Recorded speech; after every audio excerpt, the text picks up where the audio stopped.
우리가 어떻게 3개의 아파트를 단돈 5만 불로 살 수 있었는지에 대한 이야기를 시작해보려 한다. 우리도 그냥 평범하게 작고 아담한 신혼집을 사려고 했다.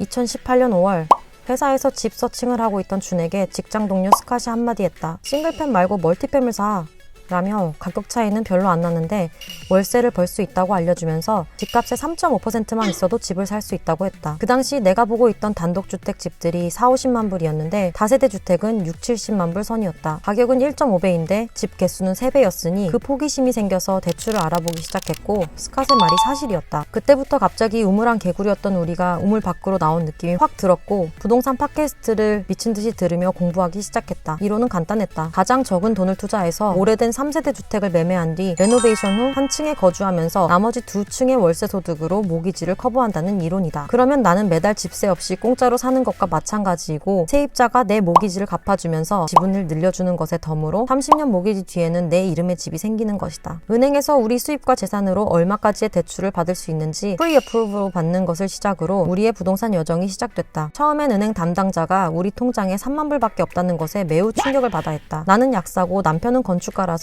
연봉은 높은 편이어서 더 많은 돈을 기대했겠지만 그 당시 나는 동생의 약대 학비 지원과 내 학자금에 매달 4,000불씩 내고 있었기 때문에 돈을 모으는 건 거의 꿈도 꿀 수 없었던 상황이었다. 그래도 우리가 사려는 6-70만 불의 3.5%면 3만 불만 있어도 나머지는 대출받아 건물주가 될 수 있었다. 나중에 여러 가지 변수가 당연히 생기긴 했지만 일단 이론상으론 그랬다. 우리는 엠파이어 스테이트 빌딩을 기준으로 반경 1마일 원을 그린 뒤 그 중에서 3세대 주택이 1밀리언 달러를 넘지 않는 동네를 찾아봤고 그게 우리 동네 뉴저지 허드슨 카운티였다. 지도를 크게 뽑아서 벽에 붙여놓고 매일 보며 어느 길에 어느 집을 사야 좋을지를 밤마다 의논했다. 구글 검색에서 제일 리뷰가 좋았던 브로커에게 연락해서 인연이 닿은 후 매 주말 매물을 보러 다닐 스케줄을 잡았다. 처음엔 그냥 무조건 최대한 많이 봤다. 쉽게 한두 개 보고 살 수 있는 게 아니라 우리 인생 전 재산을 거는 첫 번째 투자였기 때문에 안목을 먼저 키우는 게 필수였다. 관련 오디오북을 들으며 하염없이 집을 보러 다녔다. 처음엔 오퍼를 넣는 것도 무서웠다. 오퍼를 넣는 것은 공짜고 우리의 오퍼가 받아들여진다 해도 원하지 않으면 취소할 수도 있는 건데 그냥 처음이라 다 두려웠다. 그렇게 괜찮은 집들 몇 개의 오퍼를 넣다 보니 깨달았다.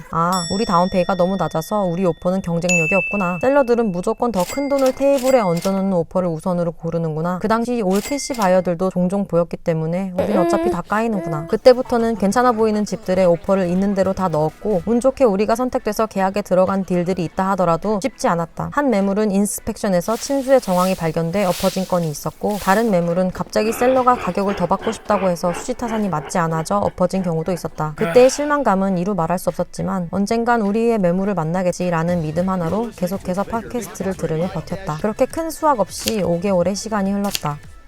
우리에게 남은 건 그 시간 동안 수많은 집들을 봤던 경험뿐이었다. 그 당시 우리가 보던 지역의 월세 시세와 매물 가격 등을 다 꿰고 있었기 때문에 좋은 매물이 올라오자마자 바로 계산해서 수지타산이 맞는지를 알 수 있었고 남들보다 빠르게 움직일 수 있었다. 그러던 중 2018년 10월에 한 매물을 만나게 됐고 포스팅이 올라온 바로 당일 브로커들과 약속을 잡아 매물을 봤다. 보자마자 오퍼를 넣었고 며칠 뒤 미리 예정돼 있던 독일 여행 중 브로커를 통해 우리 오퍼가 선택됐다는 소식을 들었다. 여행 중 우리의 신경은 온통 이 딜에 쏠려 있었고 미국에 돌아오자마자 빠르게 매물 상태를 파악한 뒤 이 딜을 클로징 테이블로 가져가는 데 집중했다. 그때 알았다.